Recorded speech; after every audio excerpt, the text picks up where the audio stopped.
Apprêté pour vivre une fois de plus une conférence live de coaching des plus magnifiques avec le coach et Joanita Kofidjan au rôle de maître de cérémonie, les privilégiés du FIAD Togo se sont réunis ce jeudi 19 septembre 2024 dans la salle de conférence de l'École nationale des sages-femmes de Lomé. Togo debout, luttons sans défaillance, vainquons ou mourons, mais dans la dignité. Je m'engage à parler de santé, de bonheur, de prospérité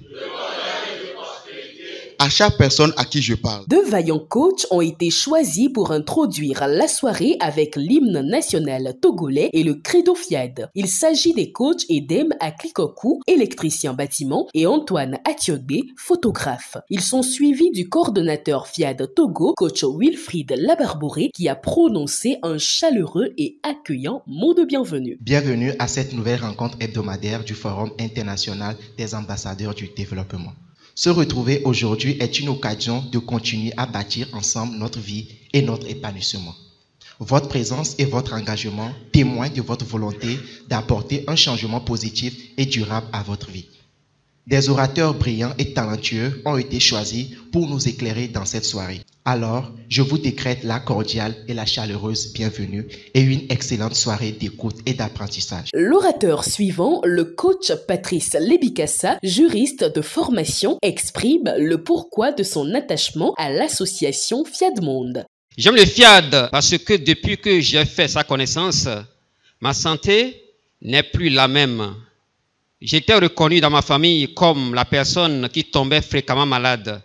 Mais depuis environ 2 ans que j'ai connu le FIAD, je fais l'expérience d'une parfaite santé, car je ne sais plus si les médicaments pharmaceutiques existent ou pas. J'aime le FIAD parce que depuis que je l'ai connu, l'argent vient vers moi facilement. J'aime le FIAD pour l'énergie et la force qui se renouvellent dans mon corps après chaque nique de la santé. Pour cette belle soirée, des orateurs aussi talentueux les uns que les autres ont été prévus pour déménager le mental. Au premier passage des exhortations, c'est la présidente nationale FIAD Togo, coach Claudine Akapo. Elle invite chacun à demeurer dans la barque du FIAD pour profiter de ses merveilles. J'ai tenté plus d'une fois de quitter la barque FIAD.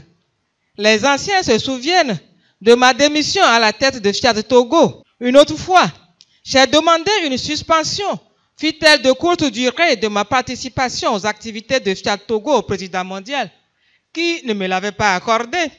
Aujourd'hui, je lui en suis particulièrement reconnaissante, parce que, en restant scotché à la barque FIAD, je reconnais avoir échappé à bien de négativité. Alors, mon exhortation, qui a pour thème « Restons dans la barque FIAD pour arriver à bon port », vise à dire à quelqu'un ici présent dans cette salle ce soir de faire vœu d'obéissance aux enseignements du coaching intégral du coach Patrick Armand Pognon pour demeurer en vie et à vie dans la positivité. La seconde exhortation, quant à elle, a porté la marque du coach Daouda Sani, associé unique de Dalad Consulting Sarle U, qui a partagé les bienfaits du coaching dans sa vie. J'ai connu le coaching en 2020. Dans mon avant-avant, chaque 3 mois, il faudrait qu'on appelle un taxi pour m'amener à Polyclinique en face de la Sûreté. Et depuis que j'ai connu FIAD, le médecin même, je n'ai plus son numéro dans mon téléphone. Ce n'est pas seulement moi, toute ma famille. Personne ne met plus pied à l'hôpital. Chaque fois que le PM nous donne des phrases, sachant que ces phrases-là sont à un niveau où on ne peut pas s'amuser. Le coaching m'a appris la flexibilité. Là où c'est rien, Dieu ne descend pas pour nous dire ça là c'est mauvais, ça là c'est bon. Notre être intérieur en nous-mêmes nous l'indique. Vœu d'obéissance n'est pas esclavage. Pour le développement de ce thème au message du jour, la parole est donnée au coach Rebecca Awandidolu, opératrice économique. Pour s'ouvrir à l'Esprit de Dieu, il faut rester dans le non-savoir. C'est dans ces conditions que nous pouvons apprendre et appliquer pour grandir. Il faut donc toujours désirer de savoir. Le discernement nous permet de comprendre dans la parole que nous entendons le message qui nous concerne.